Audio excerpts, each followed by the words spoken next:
My name is Judy Showalter, and we are here today with Robert Doggett from the class of 1957, who is participating in the Living Legacies Oral History Project. Lori Preston and Sarah Hendricks are also with us today. Thank you for coming in, Mr. Doggett. My pleasure. How did you first hear about Randolph-Macon College? Well, I think that whistle might be my hearing aid, so. Okay. Well, I first heard about Randolph-Macon College, I saw it from the railroad tracks going from Richmond to Washington. My father worked for the RF&P Railroad, so we could ride the train free. Even though he didn't have a very big, important job, everybody got a free pass. And my mother had a sister that lived up in Northern Virginia, and we used to go up there quite a bit and ride the train. I would see the college buildings when I went back on the train. So I knew the school was here from when I was a little kid. I was from Richmond originally. Born in Richmond, lived in Henrico County for a while, and then my parents moved into the city. So that was my first notion of Randolph-Macon, but at that time, of course, I didn't think I'd end up going there. I'm a kind of a mixed-up individual. When I came along, I graduated from high school in 1952, and that was before finding yourself became in vogue. But I took a year to find myself. I guess I probably was lost. And near the end of that year, I thought I really wanted to go to college. And for some reason, I thought I wanted to be a chemist. I liked chemistry in high school. I'd never been a person that my career goal was really defined. I thought at one time I wanted to be a sports writer and go to Washington Lee. Another time I wanted to be a mechanical engineer and go to Clemson. And by the time I finished high school, I knew I didn't want to go to college, period, I thought. Somewhere in that year, I decided I wanted to be a chemist. And I also decided I wanted to go to a small school. The reason I wanted to go to a small school is a lot of my friends went to big schools. And they talked about having classes in auditoriums where the professor walked out on the stage, gave a 50-minute lecture, and they were just more than the person that was seat 56 or seat A21. A couple of them told me they wouldn't even know the guy if they saw him in the street. That didn't seem like my cup of tea, so I thought, I want to go to a small school. And since I wanted to be a chemist, I thought I did. Randolph-Macon had a terrific chemistry department at that time. In my view, it was the strongest department at the school, but I'm sure a lot of the history guys would disagree, whatever. So I was going to Randolph-Macon to be a chemist. Well, I took freshman chemistry, which I did okay, but then I saw what kind of stuff the upperclassmen were doing. And I said, hey man, chemistry is not for me. I don't want to sit in a laboratory boiling those cauldrons of stuff, and all of them had scars on their face where something had boiled up in their face and that sort of stuff. So I said, that's not for me. I want to be a physicist. So I thought I would be a physicist. So my next year I took physics, freshman physics, first year physics, or what you would call it. I liked that okay, and then my junior year I took a lot of physics. I took a lot of math too. I think I probably took before I graduated, I think I took every math course that was offered except for the most elementary one that was offered for like liberal arts majors or something. My senior year, we talked about Buddy Robinson's senior project. You had to decide whether you were going to do a senior project.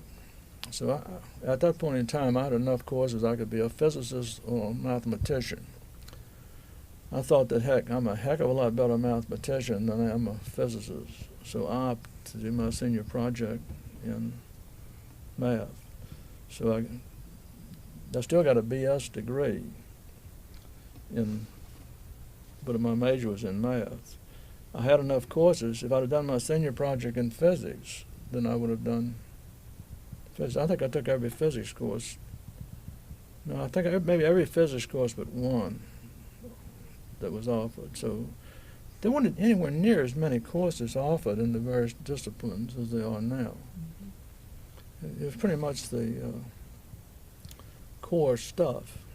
I'm not sure offering all this extra stuff is good or bad, really. But the stuff I got was good. I mean, I had plenty of it, and you people probably never heard of.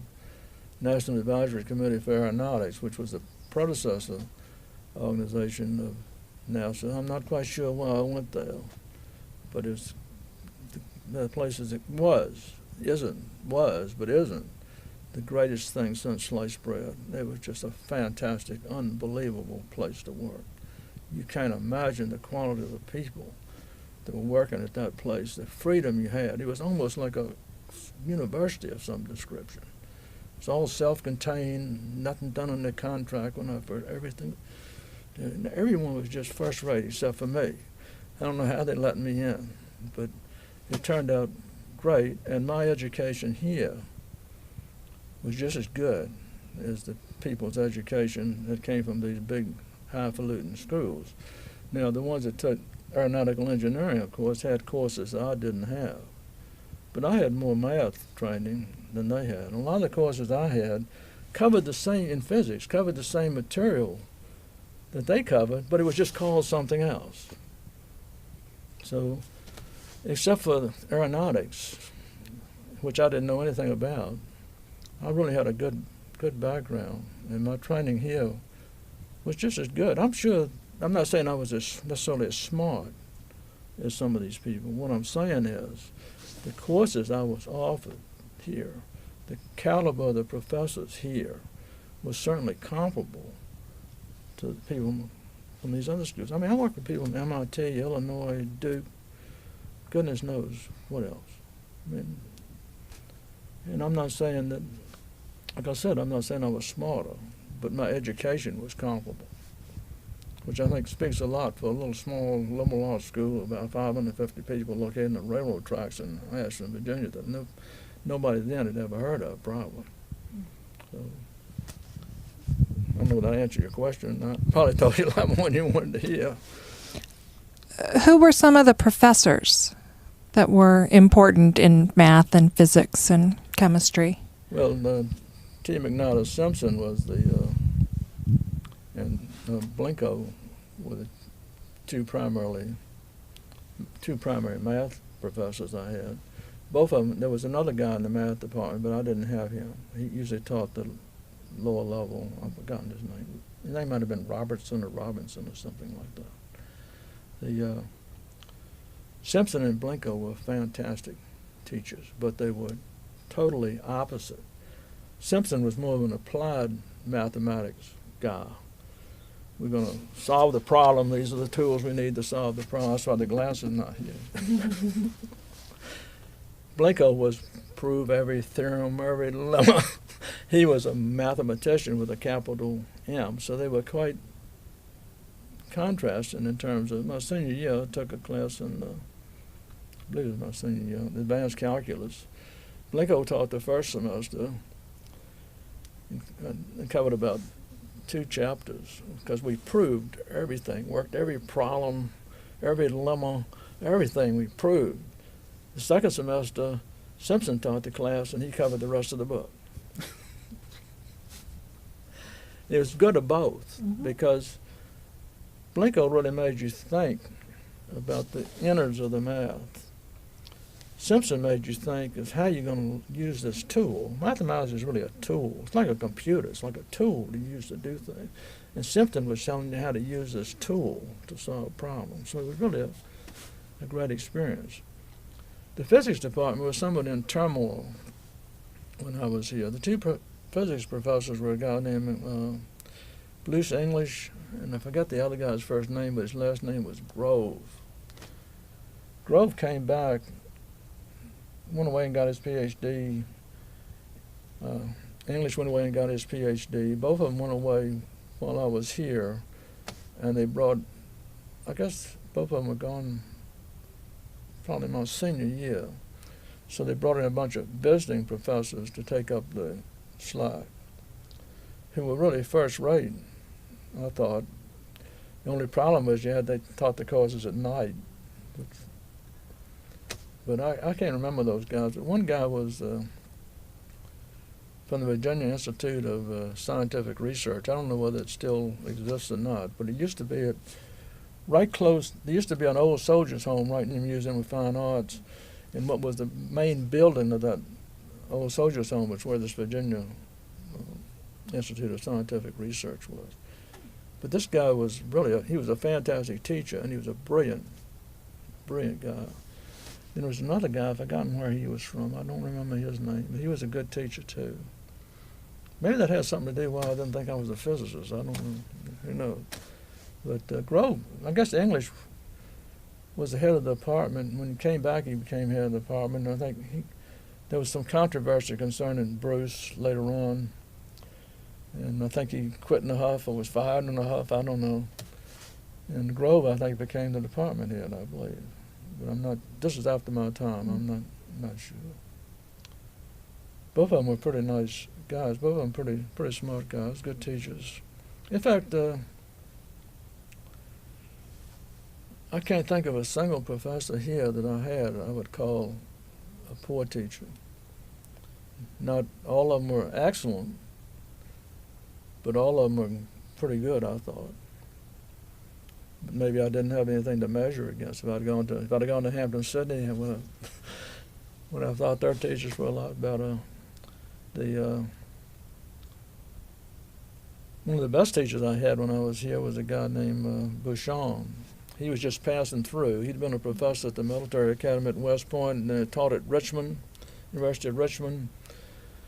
He didn't think Richmond had enough academic freedom, so he bought a farm. He was going to become a farmer, move up someplace near Winchester, Warrington. So he accepted, in the interim, he accepted a job teaching here for 1 year. He was just fantastic, unbelievable guy. He said if he had known places like Randolph-Macon exists, he wouldn't have bought that farm. But anyway, he left and went on. But he was just, that guy was, he just made you want to come to class. He made you want to read the assignments. Made you want to do the homework. I mean, he was a fantastic lecturer. But as I say, I can't think of a poor one. If I can name it, the worst teacher I had was a guy named Bullridge, who was a biology professor. Called him the Bull. And I didn't think he was not a bad teacher, but compared to the others, he was on the poorer side. Another good teacher I had was Panel, believe it or not, the guy that cut my annual up with his razor blade. He's a fantastic teacher. When I was here, I don't know what kind of requirements that people have now, but you had to, no matter what your major was, your major in science, you still had to take a sophomore level course in the social sciences. So being young and stupid, I guess, I just heavily weighted all my classes towards science because I really liked it. If I had things to do over again, I'd have taken another year of German. I'd have taken more of the Smell the Flowers courses than I did. But anyway, to satisfy my sophomore level requirement in a non-science, I took logic and ethics, which Panel taught. Okay, logic is, half of that's Boolean algebra, so that's just another math class. And of course, ethics was really what it was, you know, did we throw the people out of the lifeboat or not, and that sort of thing. But Panel was a fantastic teacher, I thought. And he was, in fact, I was taking his class when he raped my annual. But he didn't hold it against me, I guess. I still got an A on the class. So. In fact, I guess we'll talk about the annual later, but he never said a word to me about that exercise in those pages from the annual. And that's one of the things that really ate my craw. But see, I don't think there are any teachers here, not many that are alive even, well, that I had when I was here. I had Edgar McDonald for English. That was his first year here, I think. He was a pretty good teacher, I thought. He was alive at my 57th, I mean, the 50th anniversary. I don't know whether he's still kicking or not. He was a good teacher, but he was tough. Freshman English was really tough back then. I don't know what it's like. I don't know this for a fact, but I don't know. But it was really a tough class for me. Well, I did okay. I was a pretty good student. Even though I was lost, I was still a pretty good student. And so I did okay. But there seemed to be a big attrition rate in the freshman class, a lot of it associated with freshman English. And I'm just always wondered if that was by design. Well, that's just the way it was. I don't know whether freshman English is still tough or not. Well, the freshman English is probably equivalent to sophomore English when I was. Freshman English was more grammar. Sophomore English, which everybody had to take, was more literature. Beowulf, the Romantic poets, which I really like. It's hard to believe, right? But I really like the Romantic. Keats and Shelley and those guys. I really eat those guys. Mm-hmm. Hard to believe. But to get back about we were talking about, you can tell me to shut up anytime you want to. You just keep going. You're doing fine. It's probably different than now. I don't know. When I was, like I mentioned a bit about the sophomore level, irrespective of your major, everybody had to take 3 sciences too, 1 lab. Mm-hmm. They had some special courses for non-scientific majors, what they call 10. Randolph-Macon had a screwy numbering system. Most schools had courses like 100, 101. Randolph-Macon had 11, 12, 21, that sort of thing. So I think they had a 10 series of courses in physics, chemistry, biology, I believe, that non-science majors could take to satisfy this requirement. Then they would have to take one regular science class that had a lab. Everybody had to take a year of biblical literature. I don't know whether. Not anymore.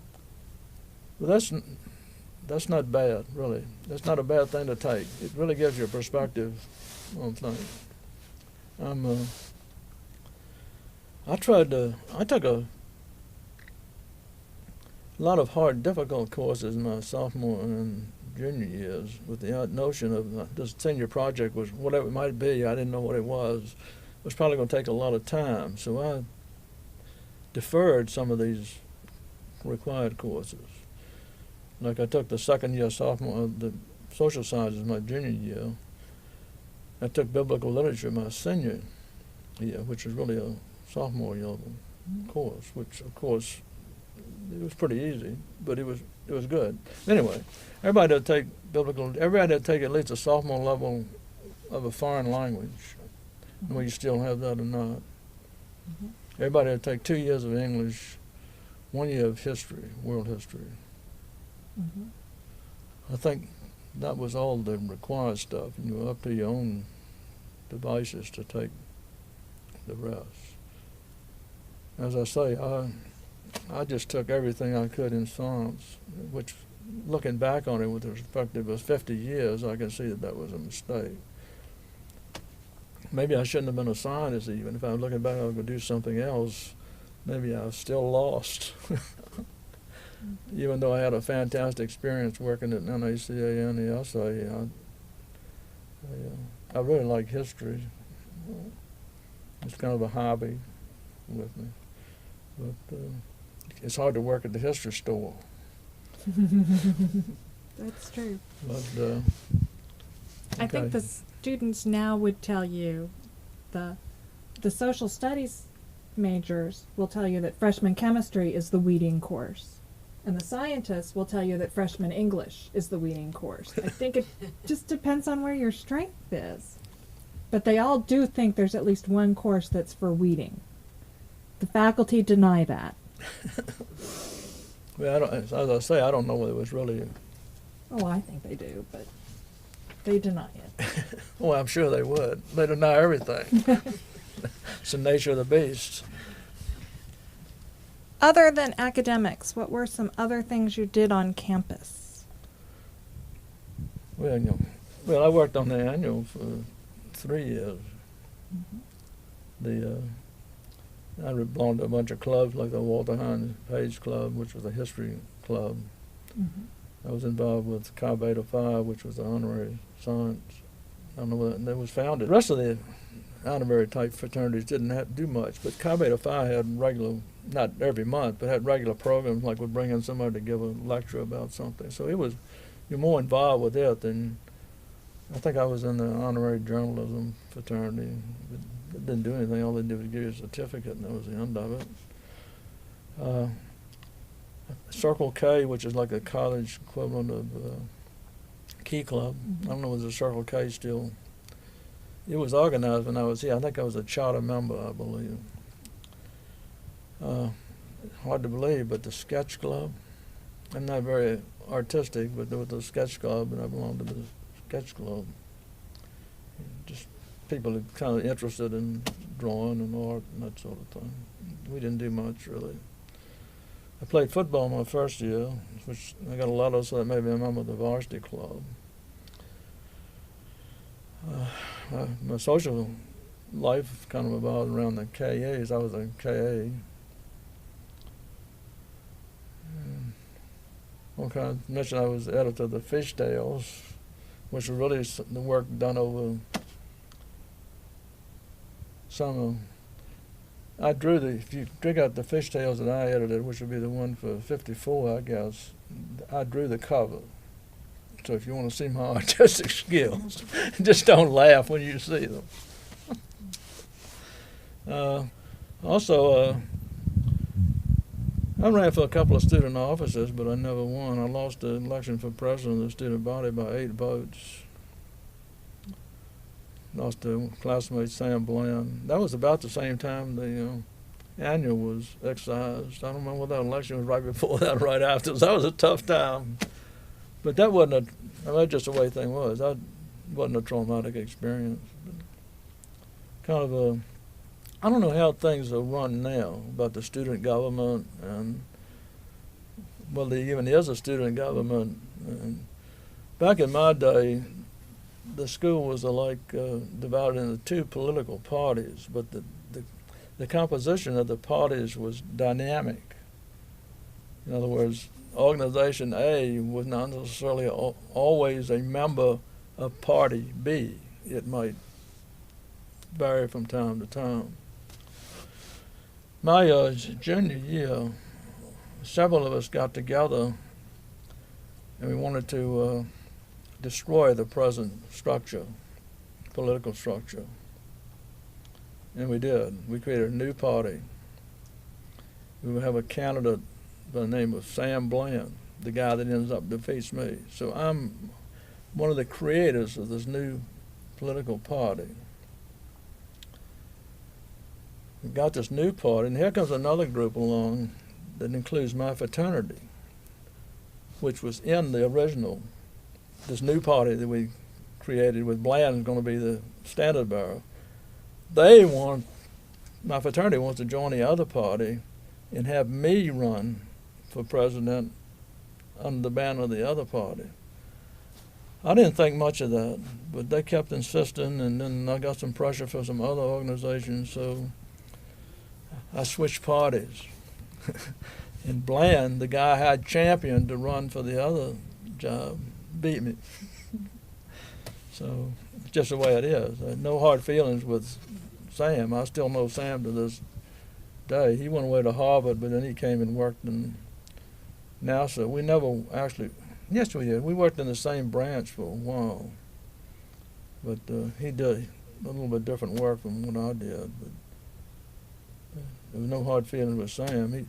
But the reason it was important to have you be a member of the winning party was there were so many jobs that were appointed as opposed to be elected.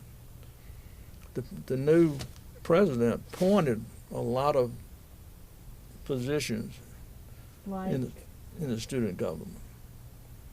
What types of positions? Like committees, members of committees that had jurisdiction over certain things and that sort of thing. What kind of things did the student government have jurisdiction over? How much control did the students have? From a practical point of view, I would say absolutely nothing. Well, at the time, I don't think the students had any power to speak of, really, even on these groups that were combination faculty-student committees. I think a lot of pressure was typically put upon the students to fall in line with what the faculty members thought. I don't think there was as much academic freedom here, if you want to call that part of academic freedom, as the powers that be would have you to believe. To me, it didn't make any difference because that really wasn't my cup of tea. It wasn't interfering with me in my life, so who cares? My view. I mean, the student government was really transparent to me. My biggest involvement was trying to get this new party organized, and now the candidate's going to end up beating me. Although when Sam Bland became president, I worked with him to help revise and rewrite the Constitution of the student government. I mean, these are just, all these positions and jobs were just named, you know, and not, I don't see where they had a lot of function, but maybe they did because I wasn't in there. I think I mentioned in my memoir about the annual that the editors of the student publications were elected by this committee. I've forgotten the name of the committee. It wasn't a publications committee, but a student disbursement of this fund committee or something. It had 3 faculty members, 3 student members. I guess the student members were probably appointed by the president, or maybe they were elected. I believe they were elected. Anyway, the only reason I became co-editor-in-chief of the yearbook was one of the student members dug his heels in, Frank Richardson, and supported my case. Because Haskell, Professor Haskell, one of the faculty members, wanted his buddy Don Young to be the editor. Richardson was no shrinking violet, and he dug his heels in, so they reached a compromise where we became co-editor-in-chief. Now, I had no problem with Don Young. Don Young and I were friends. As friends as you are with fellow students that live someplace else you don't see in the summer, but you see during the year. But Don and I never had any problems. We worked okay on the annual. But that's one case where a student was able to have some will, but I don't think you find many more. But maybe somebody else in my class might come in and take off 50,000 examples. I don't know. But to a great extent, I went to class during the week, studied during the night, lived it up on the weekend. That's true. I mean, that's what I did. I went to one movie on a school night in my 4 years of college. Hard to believe, maybe. One movie. I had some other things that interfered. I belonged to the Army Reserve, so I had to go to Army Reserve meetings one night a week. So that knocked out one night of studying. So Was on that the weekends, it's a whole different ball of wax. well? Now, was that standard for students? Was that a standard behavior for students that No. they were pretty quiet during the week and No, I was. you no, were I would say unusual? not. I'll say I was an oddball. Okay. I mean, there were some people that studied a lot, but there was a convoy to Mary Washington almost every night. If you wanted to go to Mary Washington, I mean, see, there were no girls here then. Remember? Mm-hmm. Well, there were a few. I thought there were a couple of girls in my class. There was an older lady. She was probably 35. Who lived here in town. She may have been a widow. I don't remember. I don't recall her name. There was a young, really cute girl. I can't remember what her name was, but she was a townie also. Moore. Her last name was Moore. I can't remember what her first name was. I don't think I ever had any classes with her. Professor Panel's, not Panel, his daughter, some of the girls were associated with the faculty members. I'm trying to think of this. His name starts with a P. Packard, Professor Packard. He was the biology professor. She ended up marrying a guy by the name of Dave Gwynn, who was a year ahead of me. I think Harriet was a year behind me, I think. Gwen was an interesting character. If you look back at the old annuals, you see everybody had these buzz haircuts. Well, Gwen was a barber, and he would cut people's hair, probably, but I don't know what he charged, probably 25 cents a piece. And we called these haircuts dinkies, D-I-N-K-Y. And he became the dinky man. And word would get out that Dave was going to be cutting hair over in room such and such in Thomas Brandt's dormitory on Tuesday night, and a group of people would go over and he'd cut your hair for 25 cents or whatever, 50 cents or whatever it was. But he did a nice job. Mm-hmm. But if you look at the old annuals, you'll see a lot of people have these buzz haircuts, and more than likely they were cut by Dave. He was a really nice guy. I'm sorry, go ahead. No.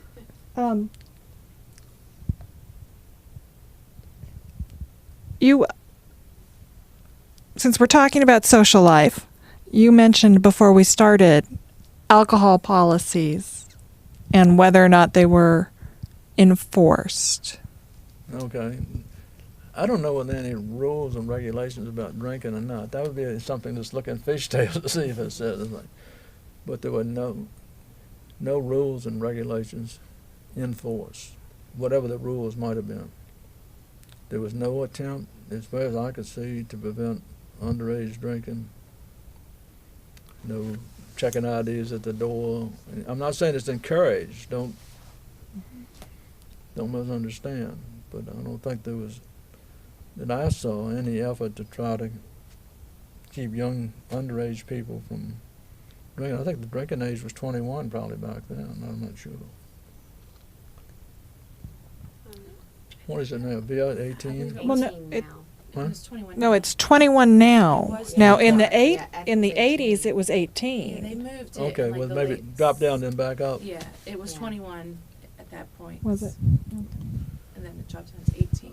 I'm not, don't get me wrong, I'm not saying everybody was a drunkard. I'm not saying that at all. We know that. I think the official position of the school administration was there was no drinking, partying going on at Randolph-Macon College. Right. I think in the 50s we were still very dry, But officially.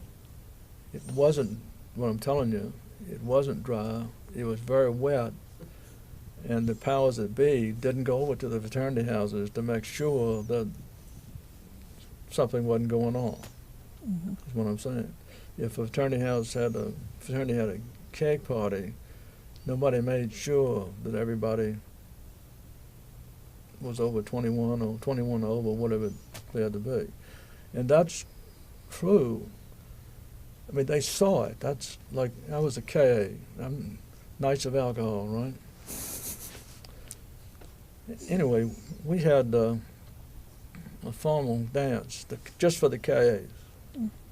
Once a year, called the Rose Formal. I don't know whether they may have an Old South Ball now. So most KA chapters have an Old South Ball, but we didn't have an Old South Ball. We had what we called a Rose Formal. Boys in tuxedos or white gentleman jackets because it's in the spring. Girls in pretty dresses. Okay, faculty. We'd have a couple of faculty members come and chaperone that party. Okay. Mm-hmm. That was a pretty sedate. Everybody acted pretty much as ladies and gentlemen, but there was drinking going on. I mean, everybody had a cocktail or two. And the faculty guys are right there looking at it. So they certainly,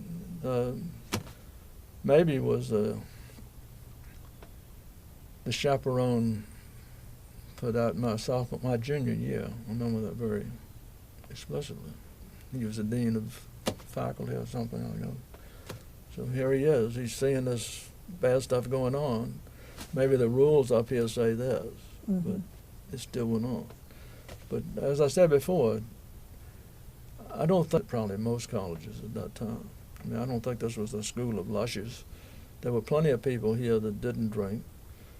There were most of the people that did drink did it intelligently. They weren't like you see that guy hanging him upside down on a telephone pole. He was drunk. Okay. But that was the exception and not the rule. I'm not saying that people sometimes, but so what? You're living in a dormitory room over here, you go to a fraternity party over here, and so you have a few too many beers or something, and you stack about to your dormitory room and fall in your bed. So what? I mean, that's a so what to me. It might not be so what to you. I don't know. But so what? Now, if you're going to drive from here to Charlottesville with a car full of kids, then It's a different there's a matter. big so what. Mm-hmm. But social life really, my social life, and the social life of about half the student body really revolved around the fraternities, Mm-hmm. for sure. And a large portion of the social life of the non-fraternity members revolved around fraternities also. The fraternity parties were generally not closed. I don't know whether they're open or closed today. There was 7 fraternities when I was here, plus an outfit called the Commons Club, which was like a fraternity. I don't know if the Commons Club is still here or not. It's like a fraternity, except it doesn't have the secret ritual. Mm-hmm. Every now and then I mention the K Rose formal dance. That would be a private thing. But for the most part, the fraternity parties were open. You didn't have to be a member of the fraternity to come to the party. So a lot of people that weren't fraternity members came to parties. Mm-hmm. So their life, fraternity life was a part of their college social life as well, although they weren't members of the fraternities per se. But I can't think of I bet the 4 years I was here as a K, I bet there wasn't, in addition to the 4 special dances, I'm not sure we had a closed party. You know, just limited to us. I'm not sure we did. We probably did. In a 4-year period, there might have been some special thing. We hired a special combo and checked in our own money, and we didn't want every Tom, Dick, and Harry coming in and listen to it. So that probably was, but I just don't. It was unusual. Mm-hmm. And as far as I know, it was unusual for the others because a lot of times what people did is they kind of hopped around from the various parties. I don't know whether they do that now or not. Mm-hmm. It's more controlled now. The fraternities have to have a guest list, and you must be on the guest list to Well, get in. I'm sure they probably have to give a thumbprint or something. I It's don't. pretty close. I don't. But I'm just saying if Mhm. if I had a date and went to the K house for says a party weekend, not the Panhellenic dance, but just I don't know. Sometimes it just seems like every fraternity's going to have a party this weekend for something. Not a big deal, but maybe the Kappa Sigs are going to have a combo or something. So maybe the other fraternities decided to do something too. Well, so even though as a KA, I would probably go. My date and I would probably go to back up in the parents at least at some of the other fraternity houses, particularly with the KAs, because I had a lot of friends in KAs. I mean, not K, I mean Kappa Sig. Mm-hmm. But generally, we probably hit them all. The 3 of the fraternities used to be over here on the street that ran from beside. Is that Mary Branch Dormitory? The Thomas Branch? Thomas Branch. Over the 3 2-story wooden frame buildings. Kappa Sig, Phi Delta Theta, Lambda Chi Alpha, and then the Ks were at the street didn't go all the way through. It ended with the K house. So you could go to those 4. Even drunk, you could stumble down to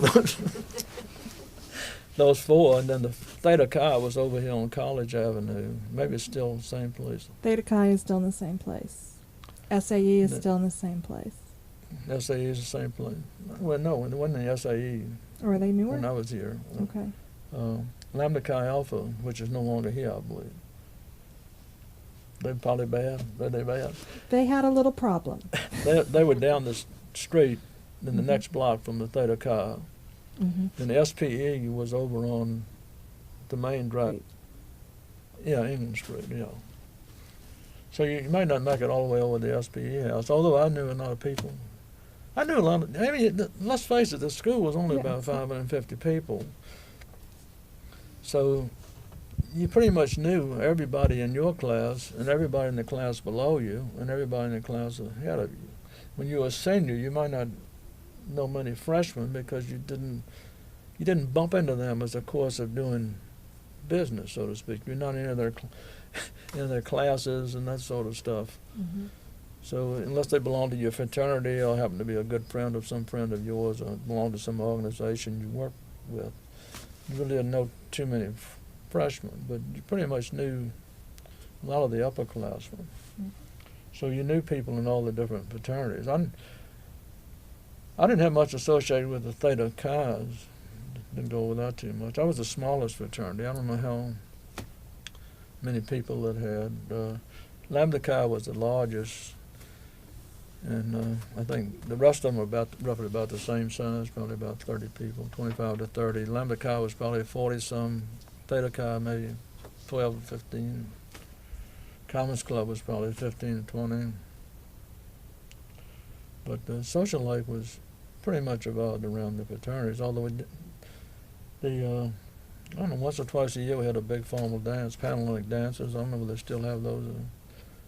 Night, big band, of course the big bands have gone the way of the dinosaur. The big band would come in. It was very nice, quite nice. It should be nice. Concert like in the afternoon, and then the formal dance that evening. It was quite well done. So it's part of the dark ages, I guess. I miss But them. you asked about what people did. I'll say most people did more activity during the week than I did. But I don't know. I studied a lot. I mean, I'm maybe a fairly bright person, but I need to study. And so I studied a lot. But on the weekends, I didn't mind studying during the week as long as I could have some freedom on the weekend. I'm not saying I didn't have to do something on the weekend sometimes. If I had some big project due, I might spend some time on the weekend. But weekends were typically mine. But remember, back in the days of the dinosaur, there were some things called Saturday classes. I was just going to say, didn't you go to class on Saturday morning? Now, my freshman year, I had 2 classes on Saturday morning. The rest of the time, I had no classes on Saturday. Hmm.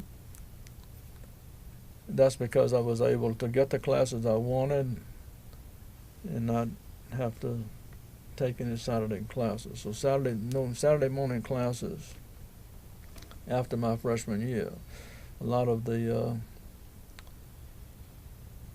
I had a heavy schedule on Monday, Wednesday, and Friday.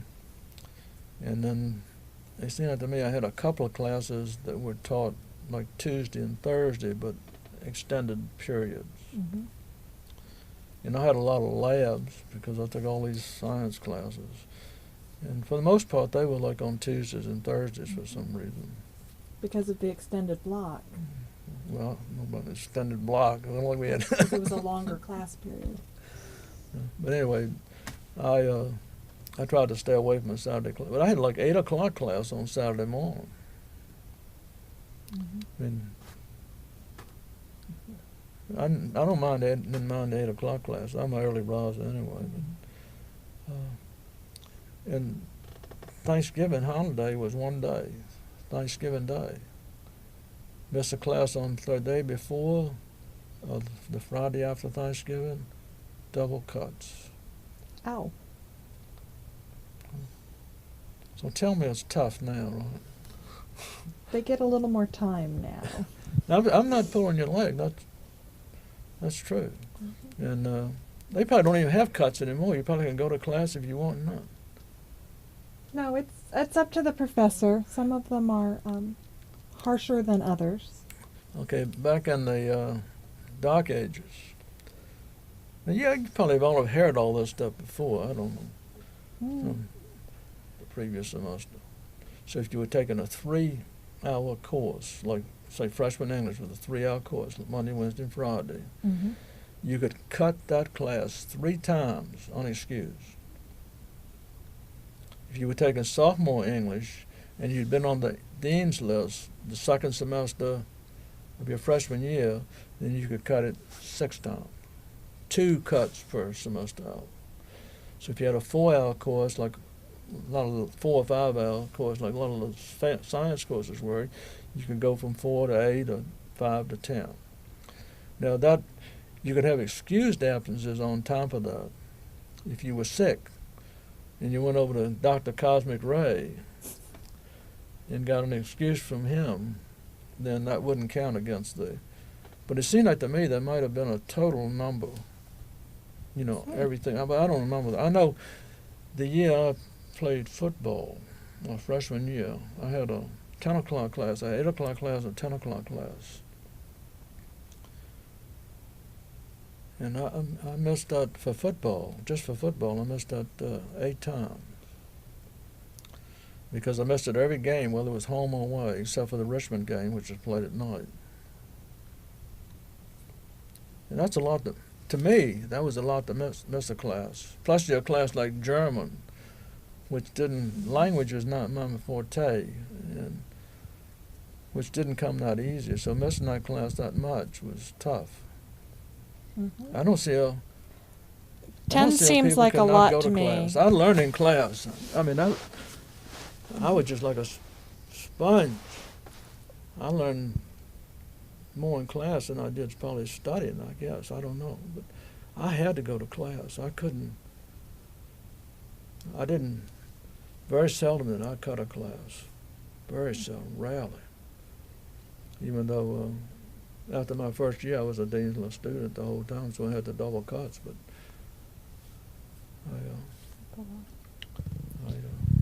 but that's part of the good old days. But I'm not sure. Look, some rules and regulations are important. Mm-hmm.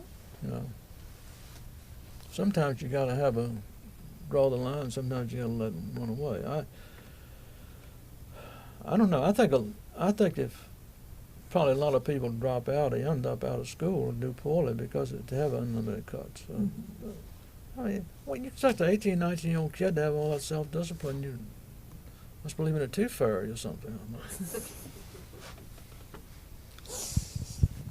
But I think it was a little much not having an extra day for Thanksgiving. But another thing that this first semester didn't end until January. Mm-hmm. So you went home for Christmas vacation, which was not a very extended period. It was probably 6 or 7 school days, I guess. And you came back for a couple of, and while you were there, you forgot everything you learned, right? Right. You come back for a couple of weeks, and then you're faced with the exam. Exams. I didn't think that was good. Now I think exams are before Christmas holidays, and then you have a 1-month term in January, which is probably a pretty good system, as long as you go to school the same amount of time that we did. If you just cut it down calendar days and cut it down classroom days, made it shorter, then I'm not sure that's good. But if you don't go to class, who cares? I mean, if you just, here's the book, we're going to cover the book, we're going to have an exam on December the 10th, show up. I don't know. But, I don't know. Next question. Well, the other thing we've hinted about is the yearbook controversy. Oh, the yearbook. And we'd really like you to tell us the story of the yearbook controversy. Well, at the time, that was a traumatic experience. Looking back on it from 50 years, it's something that's just terribly irritating to me today, but it was not a terrible experience. As I mentioned earlier, Don Young and I were co-editors-in-chief of the yearbook, and we thought we'd turned out a pretty good yearbook. Everything that was in the yearbook, we'd run by the yearbook advisor, was happened to be that guy, Professor Haska. Haska was an artist. His hobby is an artist. Don was into art, so maybe that was the connection. I don't know. When the annual, this is all in my memoir, you know, what you call my memoir, which was a shorter version of what I originally wrote, but my wife made me tune it down. I mean, it wasn't critical. I just had a lot of extra information about me in there. But anyway, the yearbooks came in. We thought we'd done a pretty good job. I don't know how he found out about it, but John Vixelio, who happened to be my roommate, but also worked on the annual at the time, knew that it arrived and he was going to distribute them, but he decided not to. He's going to wait for Don and I to come back. I don't remember where I was, but I didn't get back to the dormitory room about 5 o'clock. And Don must have been someplace too, because he wasn't around anyway. In the meantime, Panel had gotten a copy and started looking at it, and he didn't like it at all. He thought some of the pages had to go. I guess he convinced Mabry and Bowridge, who was on this committee I mentioned earlier, and they enlisted some of the students and gave them straight-edge razor blades and told them to start cutting these pages out of the annual. I don't recall whether they finished doing it all that day or the next day, but anyway, it was pretty quick. It was done without much thought and much consideration. That's the thing that really irritated me. I don't know whether anybody explained the situation to Don Young in any detail or not, but the only explanation I got took about 30 seconds from Mabry.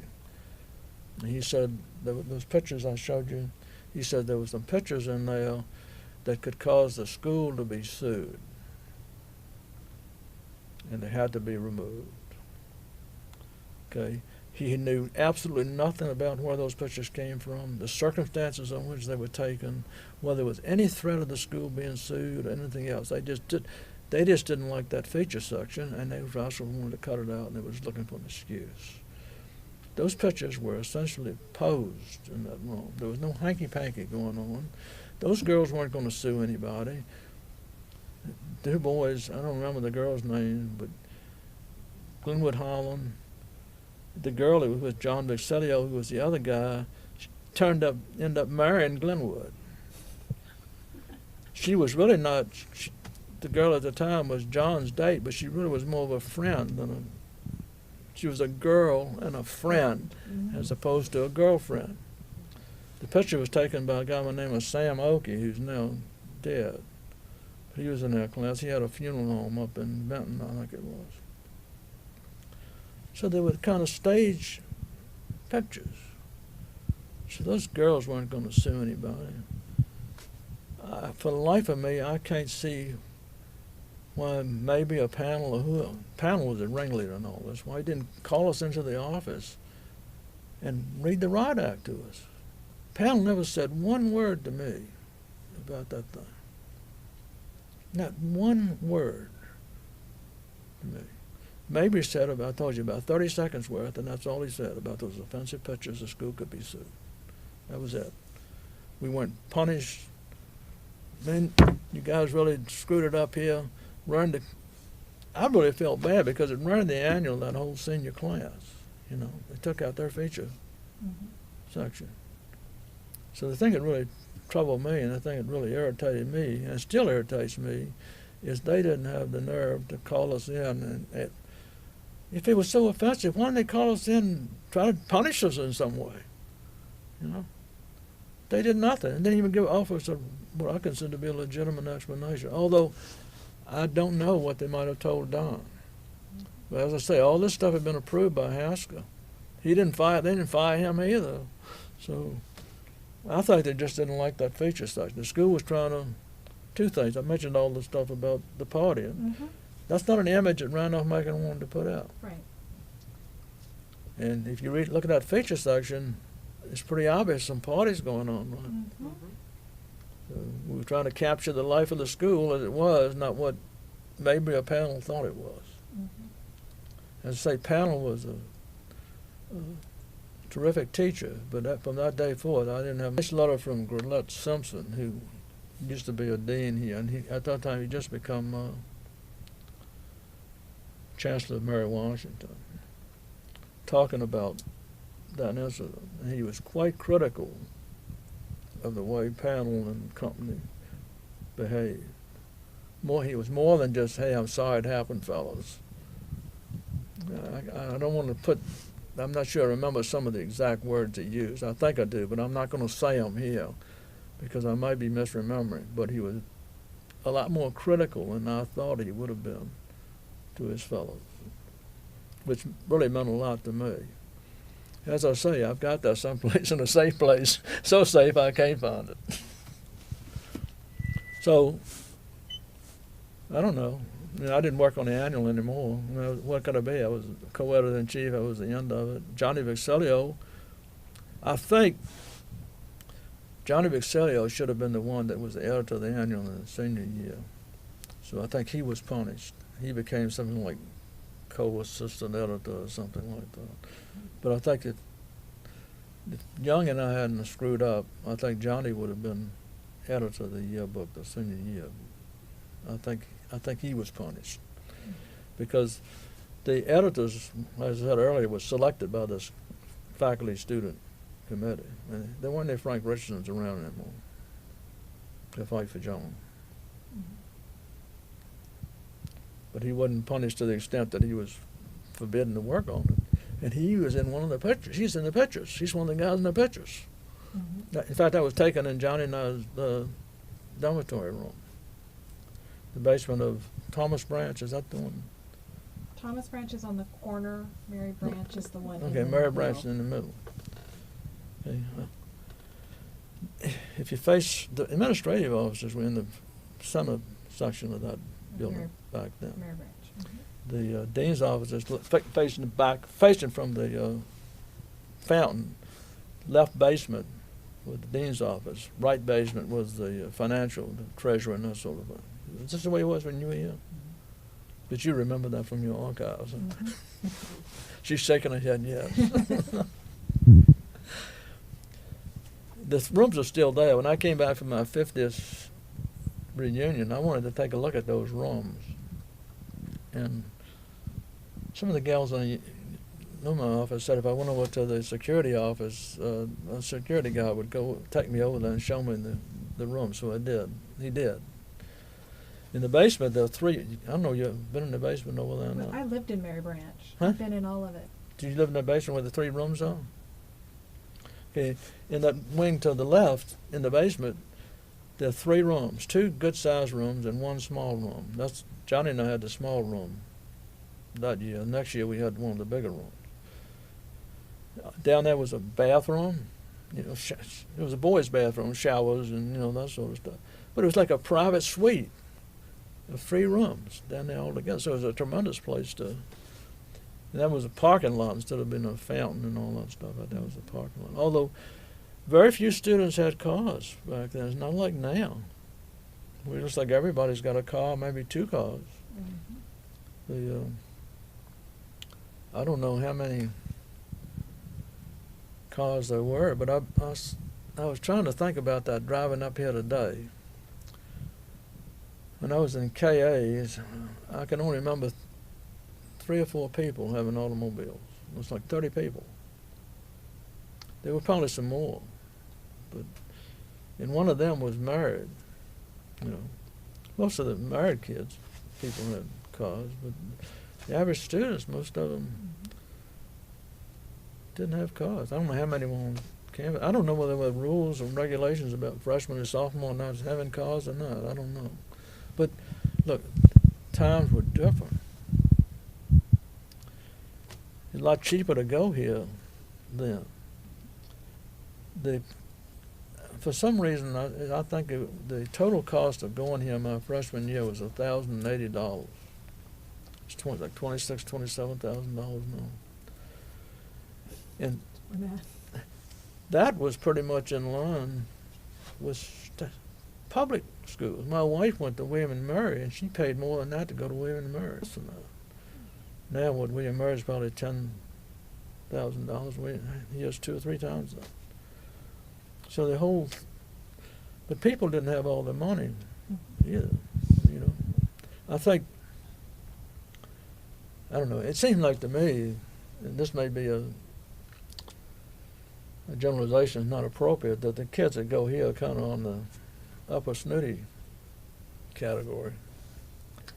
We have a pretty good mix. We Do you? have some upper snooty kids, Well, I hope it's a good mix. but we also have quite a few who are on financial aid or who work for us or who work out in the community. My guess would be the average effective income of the parents of the students when I was here is still probably lower than the average effective income adjusted for inflation. Mm-hmm. The students now. Probably. I mean, there's no way I could have had a car. I couldn't afford it. I mean, my parents couldn't afford it. They couldn't give me a car. I mean, Well, can I ask, how did you afford a Randolph-Macon education? Did you have a scholarship? yeah, well, as everything else, the first year I went here, I lived in Richmond and commuted back and forth. Let me go back a little bit more. As I say, I finished, at the time I didn't realize it, but I had a pretty good high school background. I went to Thomas Jefferson High School in Richmond, which at that time, not to be bragging, was one of the best public schools in Virginia and probably one of the best ones in the South. There's like 350 kids in my class. I finished 7th in my class. I don't look like it now, but I was an all-star football player as well. I worked on the student newspaper. I worked on the New Annual, in the Key Club, the High Wire, goodness knows what. But I mean, that was just the way life was. I never thought about it. But I didn't want to go to college, so I didn't go to college. But I probably could have gotten in most any school I wanted to. I applied here. I've been through a bit about the chemistry. I wanted to be a chemist. It's like I want a small school and had a great chemistry department. This was a match. So I applied here and they accepted me almost overnight. A couple of weeks after that, I got a letter from Hugh Stevens, who happened to be the athletic director at the time. And he said he was able to put together a scholarship package, a little athletic scholarship, an academic scholarship for me. I hadn't applied for anything, asked for anything. I guess he looked at my application. Maybe they screened for people who'd been high school players of some description. I'm not saying I was an all-world player, but I was fairly good. I had good credentials. Maybe I wasn't any good, but I had good credentials. And so he put together this package, which would, of the 1,080, which would have paid about a quarter of it. So I was going to live at home. I talked to my parents about what I was going to do, and they said, okay, you can live here. We won't charge you any room and board, and we'll let you use the car. We had one car. My father walked to work. You really didn't have to walk very far because usually somebody you work with would pick him up and take him. But so he didn't. My parents had one car for 13 years, and they drove it for 43,000 miles. Get that? 13 years, 43,000 miles. 13 years, 40. That's like about $3,500 a year or something. It's almost unbelievable these days. There's going to be a lot of those coming up with $4 a gallon of gas. But anyway, they said I could use the car to go back and forth. There were some other people commuting back and forth. So if I couldn't use the car one day, I could get a ride with somebody else. So between what my parents supplied and the scholarship and what some funds I had, my first year was pretty much taken care of. And so I played football my first year. My second year, I really hadn't thought too much about playing football, but when this thing came through, I said, why not? You know, maybe I prove something to myself. And the athletic situation in college was a lot different then than it is now. The level of play overall is not as good as it is now. In other words, the University of Virginia football team is a lot better. The players are a lot more skillful than they were when I was playing. But now, like here, it's like this now. Back then, it's like that now. So it was a lot more competitive. So I guess I decided, well, I wanted to prove it to myself, well, I can play. Well, I made the team okay. I guess everybody probably made the team okay. And I ended up playing a lot. And in fact, by the end, I started the last 2 games of the season, I think it was. I started the Hampton City Randolph-Macon game. Unfortunately, we lost it 20-12. But my sophomore year, since I'd kind of proven to myself what I wanted, I wasn't all that enthralled about playing, but I asked Stevens, could I get some more money? Well, he wouldn't try to he tried to get me some more scholarship money. I'd done pretty well my first year, grade 1. He tried to give me some more scholarship money, but he couldn't get that through. That didn't come through. He said he committed all of his athletic money. He didn't have any more, but he'd make it up to me the next year, is what he said, which would mean if I did that, it means I'd be committing myself to play 2 more years. So I decided not to play. But unfortunately for him, maybe, or the team, maybe, this package he put together initially was a lot more scholarship than it was athletic. So I got to keep that. He couldn't take that away from me. He could take the athletic part away if I didn't play. So my second year, I had less scholarship money than I had the first year. But with I worked in the summers, I worked at Christmas, and between what I could put up and what my parents generously supplied, handled okay, lived out here. Neither I or my parents ended up with any additional debt at the end of each school year. My parents were cash and carry people. I'm a cash, that's why I don't have as much anymore on what I do, is because I'm cash and carry also. My junior year, I got a nice scholarship. A guy by the name of Watts, I think his first name was Frank Watts. Maybe you know something about him. He left some money in his will for scholarships. I think it had to be used for by a certain date or something like that. I don't know how many there were per year or whatever. Anyway, I got one. And that covered about 40% of my total expenses. So I had that my junior year and my senior year. I got married because we wanted to, not because we had to. January, mid-semester of my senior year. So that scholarship pretty much took care of all my out-of-pocket expenses to the college. My wife worked, so she fed me. We lived down here on South Center Street. We had a 2-bedroom apartment and shared the bath with the owner, which was an elderly lady and her mother.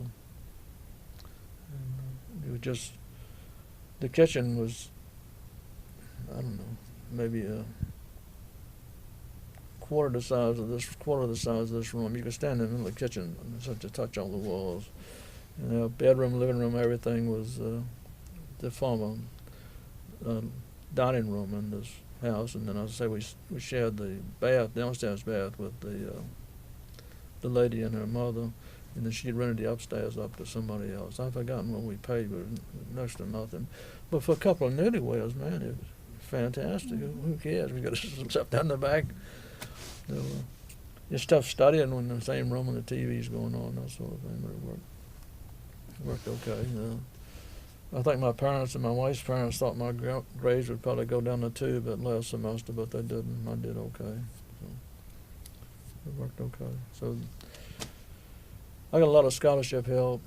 I worked in the summers. I saved a lot of money that year. I worked when I was finding myself. See, things were a lot. Like I said, I belonged to the Army Reserve. I was a staff sergeant. That's no big deal. Everybody here is probably a general, but the important thing was, for every meeting I went to, I got $5.12. Now, $5.12, and the books probably cost $40. Now, one book probably costs $70, I guess. I don't know. So that was a lot of money. So it was like $20 a month. If I could go to the meetings, it was tough to make every meeting. I didn't have a car after I moved out here, and there were a few cars to borrow. But then later on, the guy transferred in. He'd been on active duty in the Korean War. He still had a reserve obligation. He didn't have to join a unit, but he decided to. So he joined. I convinced him to join my unit. So he had a car. Mm-hmm. So now I had transportation to the meetings. But still, I missed some because of studying problems. I had a big part of the time. The Armory was over on South Richmond. You know where McGuire Hospital is? Mm-hmm. The Armory was over there. So that's quite a travel was a lot different then than it is now. I mean, whipping into Richmond or whipping over the South Side was a big deal then. It's nothing now. It was a big, when I first moved to Hampton, this side, it was a 2-hour trip from where we lived to my wife's parents, who lived in Highland Park, kind of northeast. Now you make that trip in an hour and 15 minutes if it's no big deal. I mean, coming up here today would have been a big decision back in 1955 or so. You know, it'd be a 2.5-hour trip. Mm-hmm. You know, I don't do that. My own car take that. So, but now you're just jumping in it. But back then, so it helped that Stud Taylor hooked up with that unit for a while. Then they moved over on this side of Richmond, which does help a lot. But, so when I finished school, I had no debt. 2 of my 3 children went to school, and when they finished school, young graduate school, they had no debt either.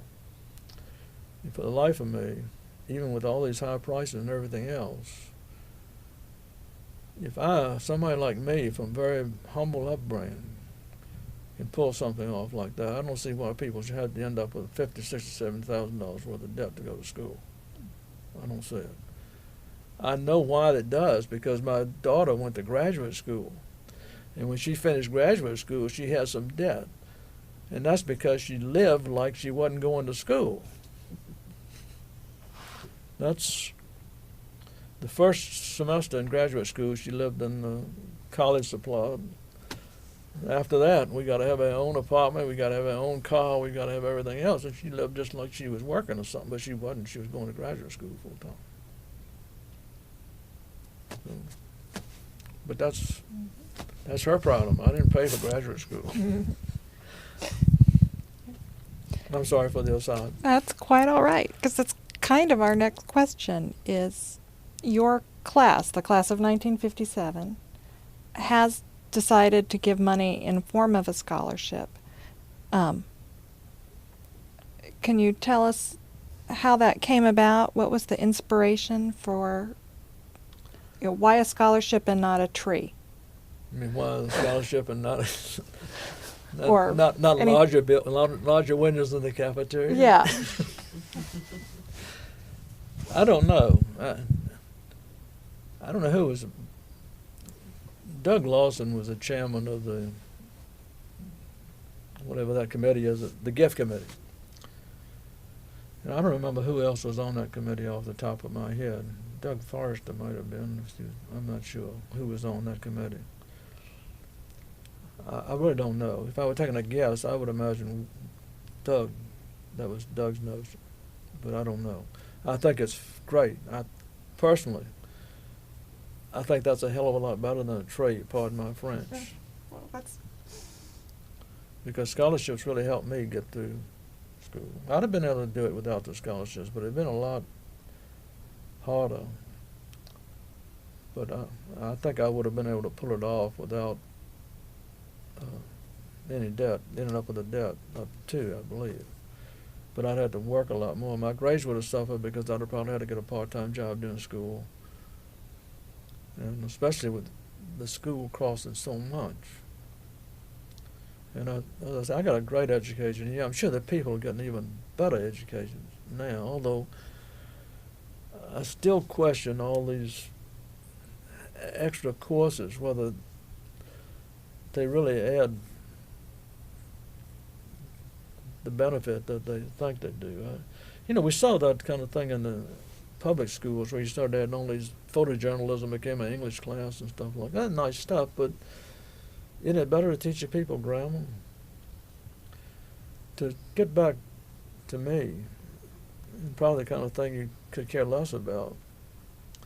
But an advantage I had when I went to work for NACA was I could read and write the English language a hell of a lot better than those engineering school guys.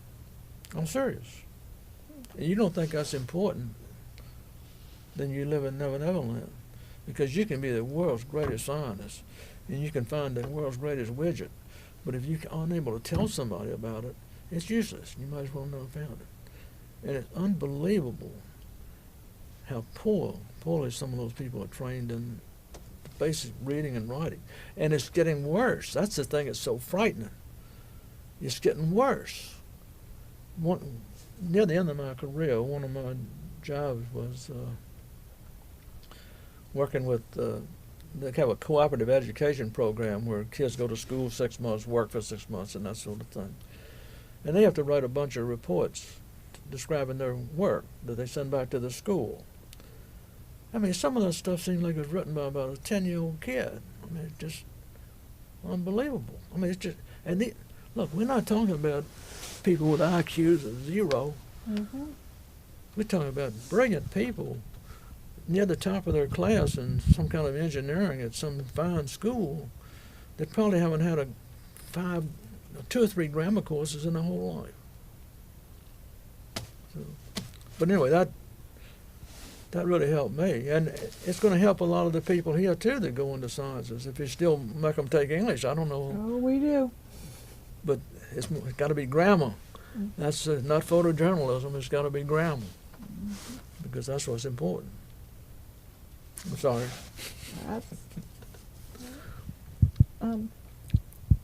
That's all my questions. Did I miss anything?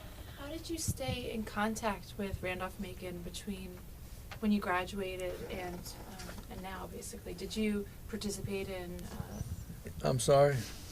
between your graduation and today, basically? How did you stay in touch with the college? How did you go to homecoming or reunions throughout the years? Is that on the tape? That question show up? Yeah. Mm-hmm. Would you prefer me to turn it off? No, I just yeah. wanted. She It'll didn't have a still take- microphone. Oh, It picks It'll up. pick her up. It's Huh? fine. No, it picks her up. Oh. Well, I guess all of the above to some extent. I mean, we get the alumni newsletters. I try to get back a couple of times a year to a football game or a basketball game, that sort of thing. I wouldn't say I'm proactive in keeping in touch. I mean, I'm like, remember the bit about the no phone calls. And I get newsletters. I mean, I get emails about various things, and more so under the new president than used to. But you get these invitations to these off-campus things, but I'm really not interested in that sort of thing. But I don't know. I guess I stay in touch like most people do. Just whatever those. I went to school here. It was irrespective of the annual being raped. I got a good education. I met some wonderful people here. Overall, it was a daggone good experience, and it's done me well the rest of my life. So I'm glad I went here. I'm proud of the school. I think the school is something somebody can be proud of. So, but I'm not really proactive in trying to keep in touch. The thing about I wish I'd have come up for the graduation. If I'd have known that guy was going to die, I would. I toyed with that. I might come back to the old Grouse or whatever it's called, Boykin Society. Of course, I didn't think that was a good idea to change that name, but I wouldn't. I appreciate the significance of that. The old building. I've even seen the old building. So, in fact, I saw it on my honeymoon. In fact, we drove by not on purpose, just. Okay. That's not where I'd go on my honeymoon. Well, I mean, that wasn't the purpose. Coming back we'd been down into North Carolina. We were coming back. We drove along that with 58, the road that runs down along in Virginia on the. I think it is 58. That goes right by Boykin, where the old building is. It wasn't planned. It was just the way it worked out. But anyway, that was the. I think the old guard had some. I don't know. Down that nice ring. I suspect there's some fundraising implications to giving it the other name, trying to make it sound a little bit more. You can answer that, I guess. But I won't. I don't know. I'm not proactive, but I don't really try to follow the details of what's going on at the school. I mean, I don't go out of my way to find out what's going on. Stuff that comes in my mailbox, reading the paper. We don't read much in our paper about Randolph-Macon. And, so, pretty much, as I say, I try to get up here a couple of times, 2 or 3 times a year.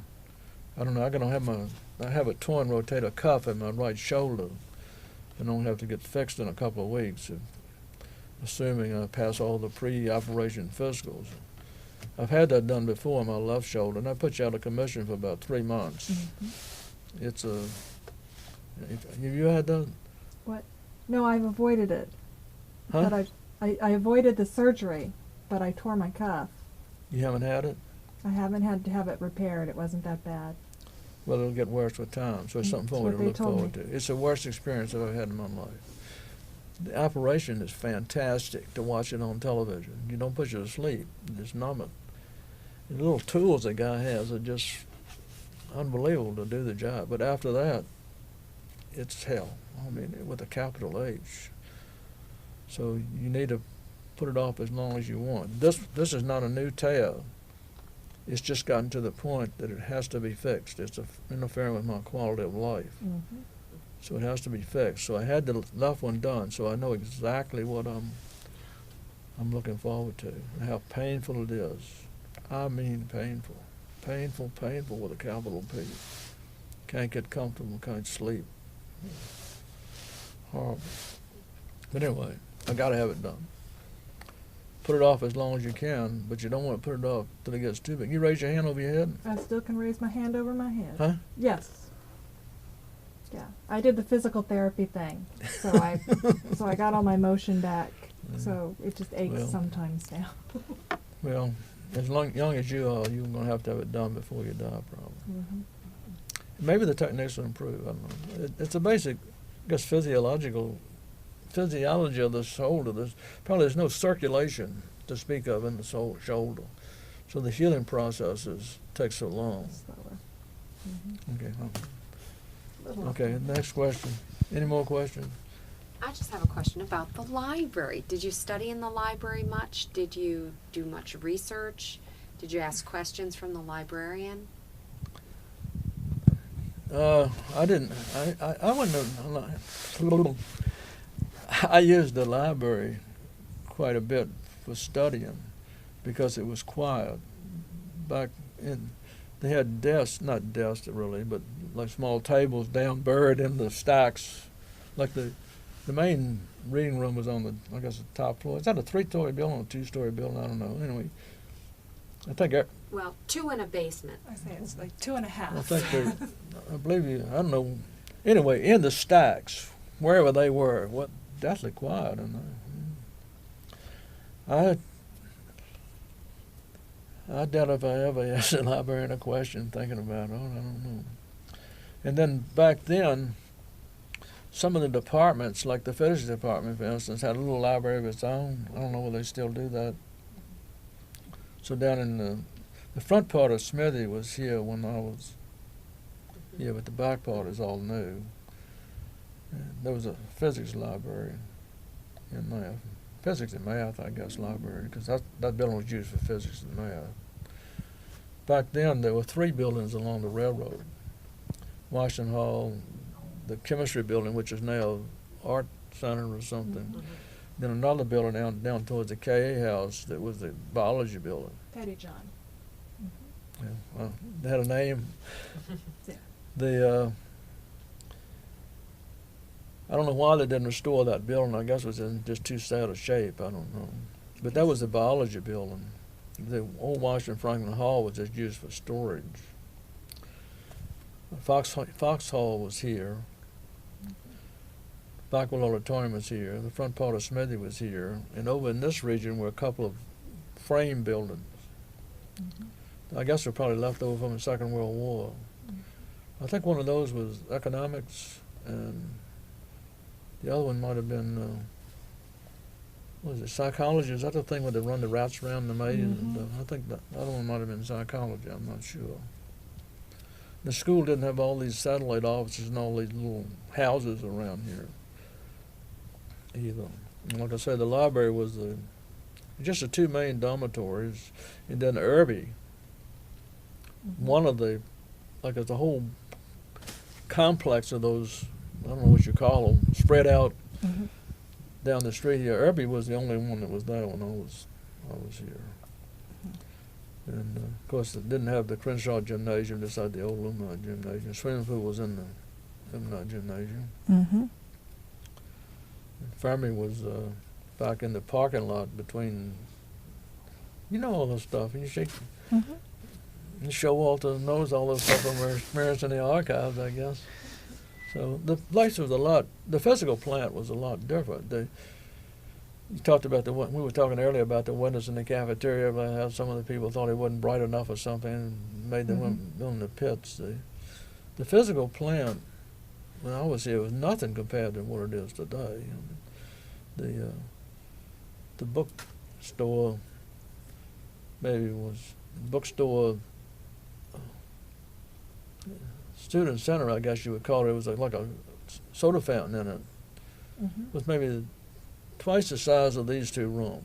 And that was the bookstore, and they had also showed like Randolph-Macon T-shirts and things like that. And then at one end they had like a soda fountain type thing. Egg sandwiches were a big thing when I was here. I don't know whether they still are or not, but Mhm. they were a big thing. Go over about 10 o'clock to that place and get an egg sandwich was a big thing. So, of course, the old gym, which had been torn down, I hated to see that be torn down, because that was really a historic landmark, especially with all those scores written on the side of it. Somewhere at home, I've got a speed graphic negative of that building, color negative. I haven't been able to locate it, but I sure would like to find out and get a nice print made. It really shows all those scores and everything. It's a big negative, you know. Speed graphic is like 3x4 or something, 3.5 by 4.5. So it's really a high fidelity photograph. It's like the cameras that newspaper people used to do back in the Dark Ages. So the physical plant's changed dramatically. Of course, it was nothing that compared to the Brock Center. I mean, that's just unbelievable. But that seems to be the small schools seem to really be into all this stuff, like Virginia. Used to go to Virginia Western to see when Randolph-Macon men and women's basketball teams come down. And they've got quite a nice physical plant over there. Mhm. My daughter went to Lynchburg College, which is another small college. I guess it's about twice as big as Randolph-Macon, I guess. They've got a fantastic physical plant up there. It's really a beautiful school. I don't know if you've ever been up there, no. It's contributed a lot of money. I guess Macon Brock is Some of it. his share, but there must be a tremendous amount of overhead to keep all that stuff operating too. But I don't know. If you got more questions, you got some profound questions over there. I thought this was your forte. No, just enjoy listening. Give me a second just to think of something. You cut your tape recorder off just Sure. so it won't be just quiet. Oh, and I'm about Okay. done anyway. Okay. I think the interest is, do I know anything interesting about my classmates, some interesting experience they might have or might not have? Probably in a word, no, really. I have a very poor characteristic. It's nothing to be proud of and nothing I'm going to change. I don't keep track of people. And I wish I had of. I might keep track of them to a general sense, but somebody I'm good friends with and I move away or they move away or something like that, I don't do anything to try to keep the friendship going. Even though they might make an overture or something, I don't tend to be as responsive as I should. So I really haven't kept up with a lot of my classmates as far as what little experiences they might have had. as far as a project like this, I don't know about giving money or not, but Beverly Carter, who was in my class, became a vice president of the Night Router newspapers, which seemed like to me is a fairly significant job. He lives in New Jersey, and Bev may not be in too good a health, but I don't know. I've been meaning to send him an email or something and see how he's doing. But he might be somebody worth interviewing for a project like this. My former roommate, John Vexellio, the guy in the infamous pictures, John was from a right nice background. His father was a physician in Danville, but Johnny didn't have a car. Today he would have a car, right? If his daddy was a doctor, he'd have a car, but Johnny didn't have a car. Johnny went in the Navy, captain in the Navy. I think he was in naval intelligence, so he might have some interesting stories to tell. And also, I'm sure John contributed to the class of '57 scholarship fund, if that's the criteria. Bev probably did too. I don't know. I don't know who contributed. So I guess that's it. I reckon. I don't know. I appreciate the opportunity to share these thoughts with you. I hope they're worthwhile. They are. We appreciate you being here. Yes, we learn something every time somebody comes in to talk to us. What did you learn? What?